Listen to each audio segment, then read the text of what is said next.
dengan aksara khusus. Menarik perhatian Lao Wang. Lao Wang menyelinap ke belakang batu dan melihat ke arahnya. Di depan, di atas tanah kosong, sebuah kelompok penyihir dengan kepala panjang berhulu tanduk dan wajah jelek, mengelilingi sebuah api hijau. Seorang manusia hutan diikat di atas api. Apakah mereka sedang makan panggang? Manusia hutan menderita dan meraung. Tubuhnya dihiasi dengan simbol aneh. Seorang penyihir melemparkan sesuatu ke dalam api. Api semakin membesar. Manusia hutan menderita dan berteriak keras. Melihat kesempatan telah tiba, para penyihir mulai menyanyikan mantra dengan keras. Beberapa saat kemudian, seekor naga berparuh tajam, membawa seorang penyihir dengan tongkat kekuasaan, mendarat di puncak gunung. Kemudian, penyihir meluncur ke arah api. Para penyihir di bawah terus menyanyikan mantra dengan keras. Selamat datang sang pemimpin yang gemilang. Semua orang sangat memuja sang pemimpin. Namun, penyihir ini berbeda dari yang lain. Sepertinya dia telah mengalami sesuatu. Pemimpin penyihir tiba di depan api. Dia mengangkat tongkat kekuasaan. Dengan cepat, beberapa ular kecil bercahaya hijau muncul. Di bawah lingkaran ular hijau, dia mulai berubah menjadi bayangan hitam. Tanduk tumbuh di atas kepalanya. Penampilannya sangat menakutkan. Melalui api, dia perlahan mendekati manusia liar. Seekor ular hijau merayap keluar dari matanya. Merayap masuk ke tubuh manusia liar melalui mulutnya. Manusia liar meraung kesakitan. No translation needed. Kemudian, aksara di tubuhnya mulai berkumpul di perutnya. Berubah lagi menjadi ular dan keluar dari tubuh manusia liar. Bersamaan dengan ular hijau itu melepaskan diri. Manusia liar seketika dikosongkan dan berubah menjadi mayat kering. Ular hijau kembali ke dalam tubuh penyihir besar. Tiba-tiba berubah menjadi seorang bayi. Penyihir besar segera menunjukkan keahliannya dalam mengambil bayi dengan satu tangan. Seluruh masa kehamilan kurang dari 1 menit. Sebuah bayi lahir dengan menangis. Para penyihir sepertinya sangat ingin memiliki anak ini. Kemudian pemimpin penyihir memberikan anak itu. Salah satunya adalah penyihir yang memegang kain merah. Dan pada saat itu, naga tampaknya menemukan sesuatu. Mereka segera mendeteksi kedua tamu tak diundang ini. Teriakan keras mengeluarkan peringatan. Bos penyihir juga menemukan Lao Wang dan naga biru. Dalam sekejap berubah bentuk dan berteriak keras. Raja tua dan naga biru menyadari bahwa mereka terbongkar. Mereka segera melarikan diri ke dalam hutan. Di dalam hutan yang gelap ini, para penyihir datang dan pergi tanpa jejak. Meskipun Raja tua memotong dan membelah ke kiri dan kanan, tidak bisa menyerang mereka. Terkadang disiram oleh penyihir dengan ludah. Naga biru menyadari Raja tua tidak mengikutinya. Maka kembali mencari Raja tua. Namun disergap oleh penyihir. Para penyihir menggunakan sihir untuk mengendalikan naga biru. Dan sisi lainnya, setelah King menyelesaikan penyihir di depannya, dia mulai berlari dengan keras. Tidak disangka yang menghalangi dirinya adalah naga biru. Ketika King membuka mata lagi, dia sudah diikat tangan dan kakinya. Ditempatkan di antara dua loh batu. Tidak peduli seberapa keras dia berjuang, tidak ada gunanya. Saat King merasa putus asa, naga biru berjalan perlahan mendekat. King seolah melihat penyelamat, namun segera menyadari ada yang tidak beres. Penyihir menunggangi naga biru keluar dari hutan. King berteriak marah. Suara yang akrab ini sepertinya membuat naga biru sedikit mendapatkan akal. Naga biru mulai menjadi gelisah ingin melepaskan penyihir di punggungnya. King melihat ini dan terus memanggil dengan keras. Naga biru berjuang keras. Penyihir dilemparkan ke tanah dengan keras. Dengan marah, penyihir bangkit kembali untuk menggunakan sihir pada naga biru. Seharusnya dengan kekuatannya, dia bisa mengendalikan naga biru. Namun karena panggilan Raja tua, sihirku tidak berfungsi lagi. Penyihir merasa sangat bingung. Sihirnya tiba-tiba tidak berhasil. Dia memutuskan untuk mencari tahu. Penyihir mulai menggunakan sihir, melepaskan kekuatan sihir yang kuat. Semua hal di sekitar tiba-tiba terpaku pada saat itu. Kemudian membuat cermin dengan sihir di tanah. Diletakkan di depan naga biru. Kemudian melompat masuk, melintasi ingatan naga biru. Pada saat itu, naga biru masih menjadi ibu yang penuh kasih. Dua naga biru kecil yang nakal dan lucu baru saja menetas. Naga biru menjilat lembut anaknya. Kemudian, dalam adegan berikutnya, Raja tua datang dengan tombaknya. Pada saat itu, seekor naga merah tiba-tiba muncul, menyerang keluarga naga biru. Raja tua menusuk hati naga merah untuk melindungi naga biru. Ibunda naga merah marah dan membalas dendam untuk anaknya. Memakan dua anak naga biru dengan sekali telan. Penyihir kembali ke dunia nyata. Dia memeluk erat naga biru. Sepertinya merasakan kesedihan kehilangan anak. Kemudian, penyihir memandang Raja tua. Bagaimana dengan ingatannya? Maka penyihir menggunakan sihir lagi, menggambar cermin di tanah, lalu melompat ke dalamnya dan masuk ke ingatan Raja tua. Di dalam sebuah gua, di dinding tergambar potret keluarga Raja tua. Anak kedua raja baru saja lahir. Dia mengangkat kehidupan baru ini tinggi-tinggi. Sepertinya penuh harapan untuk masa depan. Penyihir mengayunkan tangannya membuka adegan berikutnya. Kejadian malang terjadi.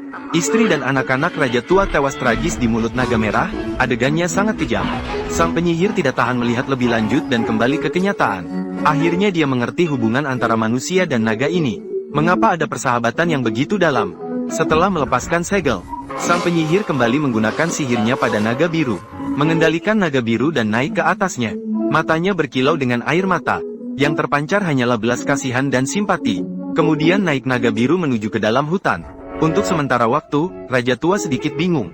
Sang penyihir kembali ke rumah. Tirai berlubang. Membuka tirai. Di dinding muncul lukisan dinding yang hangat. Itu seharusnya dia dan anaknya. Sang penyihir menggambar lingkaran di tanah. Berubah menjadi cermin. Kemudian melompat ke dalamnya dan melintasi kenangan sendiri. Di sini, sang penyihir memiliki anak sendiri. Dia sangat mencintai anak ini. Tidak seorang pun boleh mendekat. Layar berubah. Sang penyihir bermain-main dengan anak di ladang bunga. Anak nakal mengejar kupu-kupu ke sana kemari. Tiba-tiba terdengar jeritan mengerikan. Kejadian tak terduga terjadi. Anak itu tidak sengaja jatuh dari tebing. Penyihir itu menangis sambil memegang kepalanya.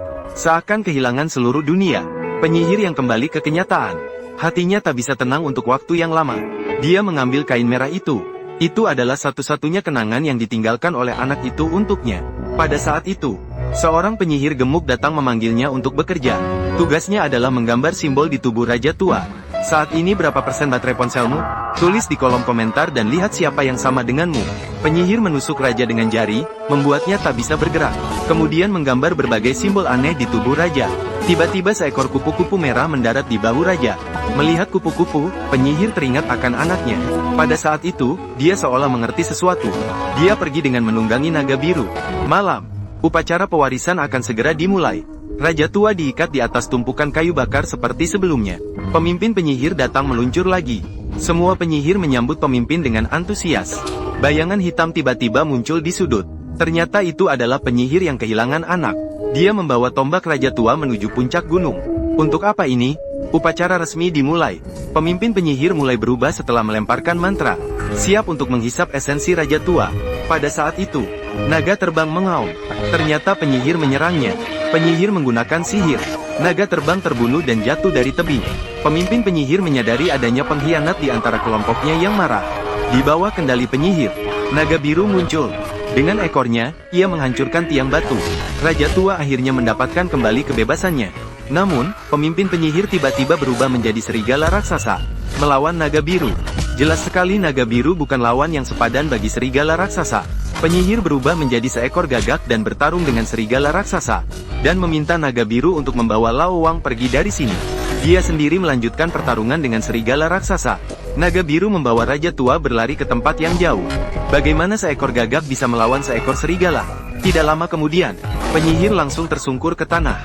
Serigala raksasa mendekatinya dengan gigi terdedah. Kemudian, mata naga biru kembali normal. Naga biru yang sadar kembali tampak terkejut.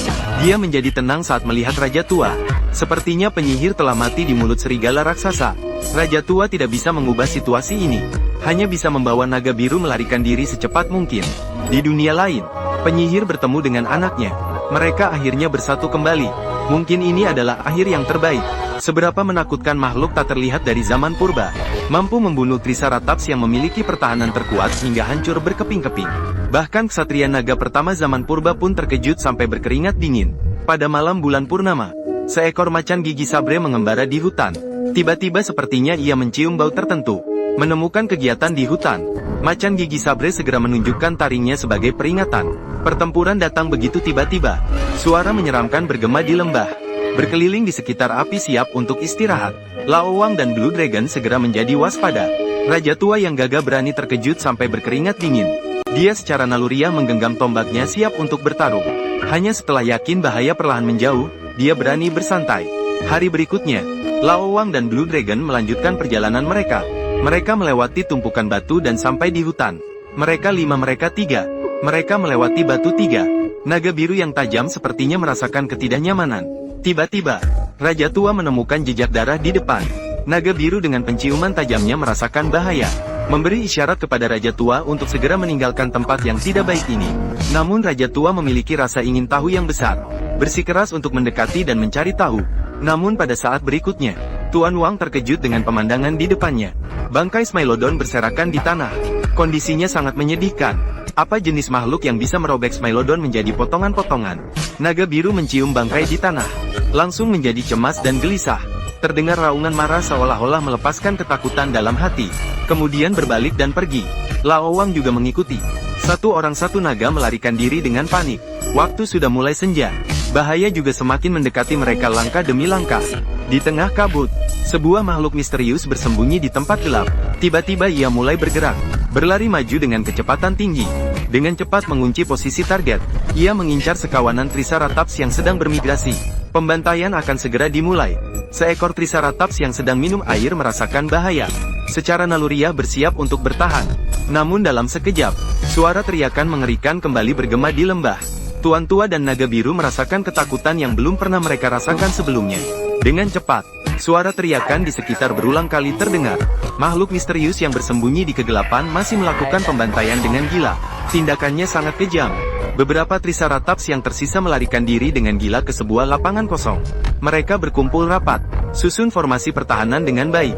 Namun, dalam sekejap, seekor Triceratops langsung terkoyak menjadi dua bagian. Pasukan yang kuat seketika hancur. Triceratops berhamburan dan melarikan diri. Namun pemburu masih terus membantai dengan gila. Mendengar jeritan mengerikan dari jauh, sang raja tidak bisa lagi menahan diri. Dengan tombak di tangan, dia hendak melawan. Namun naga biru menghalanginya dengan raungan. Sepertinya mengingatkan Lao Wang. Jangan pergi, itu sama dengan bunuh diri. Tapi kata Lao Wang, dia tidak bisa hanya diam. Dia bertekad untuk bergabung dalam pertempuran. Mereka saling berhadapan untuk beberapa saat. Akhirnya, dengan kerasnya penolakan dari naga biru, sang raja menarik kembali tombaknya. Kembali ke samping api unggun. Mungkin naga biru benar. Lebih baik menghindari masalah. Namun jeritan yang terdengar membuat mereka tidak bisa tidur. Begitulah mereka melewati malam tanpa tidur. Keesokan harinya pagi-pagi, hutan kembali tenang. Naga biru menangkap ikan di sungai. Raja tua duduk di tepi sungai memikirkan hidup. Tiba-tiba, mendadak terdengar suara berisik dari depan. Naga biru menangkap ikan di sungai. Apakah makhluk tadi kenal mengintai mereka? Raja tua menggenggam tombaknya erat sambil berkeringat deras. Mata naga biru juga penuh kekhawatiran. Saat itu, seekor dinosaurus kecil meloncat keluar. Naga biru sangat marah. Dengan raungan, dinosaurus kecil itu diusir. Terdengar suara burung dari udara. Lao Wang merasa ada yang tidak beres. Segera memanjat pohon kering. Memandang ke arah jauh. Tanah kosong itu sudah menjadi lautan darah dan mayat. Lao Wang dan Blue Dragon melanjutkan perjalanan mereka. Di tengah jalan, mereka bertemu badai. Untuk menghindari topan, mereka beristirahat di belakang sebuah batu. Pada saat itu juga, suara yang familiar muncul lagi. Satu orang dan satu naga terkejut. Raja tua dengan hati-hati melihat ke depan. Namun hanya melihat sebuah batu berguling. Malam tiba. Hukum rimba di mana kekuatan mengalahkan kelemahan dimainkan di mana-mana. Sang raja tidak bisa tidur dengan tenang. Naga biru juga membuka matanya lebar-lebar dan waspada memperhatikan sekeliling. Sang raja melemparkan kayu terakhir ke dalam api unggun. Sudah beberapa hari tidak tidur nyenyak. Tanpa disadari, setiap orang dan naga menutup kedua matanya. Api unggun mulai padam. Namun bahaya juga mengikuti. Suara menjerit menusuk telinga merobek malam yang sunyi ini. Sang raja dan naga biru segera masuk ke dalam mode pertempuran. Mereka memperhatikan sekeliling tanpa bergerak. Tegang sampai berkeringat sepanjang badan. Suasana begitu sunyi hingga terdengar hanya suara detak jantung. Tiba-tiba suara menjerit terdengar lagi. Makhluk misterius yang menakutkan berada di dekat. Kombinasi ksatria naga akhirnya akan berhadapan langsung dengan monster. Namun, detik berikutnya, sang raja bahkan tanpa berbalik, langsung berlari. Keberanian untuk berhadapan langsung dengan monster sudah lenyap. Tidak tahu berapa lama telah berlari. Sang raja tiba di tempat yang dipenuhi kabut tebal. Naga biru mengikuti di belakangnya. Pada saat itu, suara raungan monster muncul lagi. Jelas mereka tidak berhasil menghindari monster. Kabut tebal yang menyelimuti membuat suasana semakin tegang. Monster semakin mendekat langkah demi langkah. Satu orang dan satu naga bersiap untuk bertarung bersama. Monster tiba-tiba menyerang. Sang raja dengan gesit menghindari serangan. Sebuah pohon besar dipotong menjadi dua. Terlihat betapa luar biasa kekuatan lawan. Monster yang dikalahkan terus mengejar Lao Wang. Sang raja terus menghindar sepanjang jalan. Setiap pohon dihancurkan menjadi serpihan oleh monster. Meskipun sang raja lincah, ia tidak bisa bertahan lama. Naga biru mengejar untuk menyelamatkan Old King. Dengan melihat posisi pohon besar yang tumbang, dia memperkirakan posisi monster. Dia cepat menyerang dan menggigit monster dengan ganas. Naga biru yang penuh darah melolong keras. Kemudian berlari ke arah lain. Laowang meraung keras, menarik perhatian monster. Melihat seseorang dan seekor naga berlari ke arah yang berbeda, monster mulai melolong keras. Suara melolong yang menggema. Suara menusuk telinga membuat Raja Tua hanya bisa merunduk dan memegangi kepalanya. Nafas monster semakin mendekat. Raja Tua secara naluriah mengambil tombak dan mengayunkannya di depan tubuhnya tanpa henti. Tombak menabrak batu. Percikan api yang dihasilkan membuat monster mundur ketakutan. Raja Tua sepertinya menyadari titik lemah monster. Monster melancarkan serangan kedua. Monster melihat api terang, terkejut hingga melarikan diri ke segala arah. Mengetahui titik lemah musuh, Raja Tua bersiap untuk menghancurkannya dengan api. Dia menyalakan tombak panjangnya. Menunggangi naga biru, dia membentuk lingkaran api di tanah. Akhirnya berhasil menjebak monster di dalam lingkaran api. Monster terus merintih di dalam lingkaran api. Raja Tua menusukkan tombak berapi ke arah monster. Di dalam api, monster prasejarah ini akhirnya terungkap. Dengan cakar tajam seperti sabit. Sepertinya itu adalah seekor naga berbentuk sabit. Karena tubuhnya dilapisi bulu. Akhirnya terbakar habis dalam api yang membara. Pembunuh tak terlihat ini berubah menjadi abu. Kombinasi Ksatria Naga sekali lagi menggunakan kecerdasan. Mengalahkan musuh kuat yang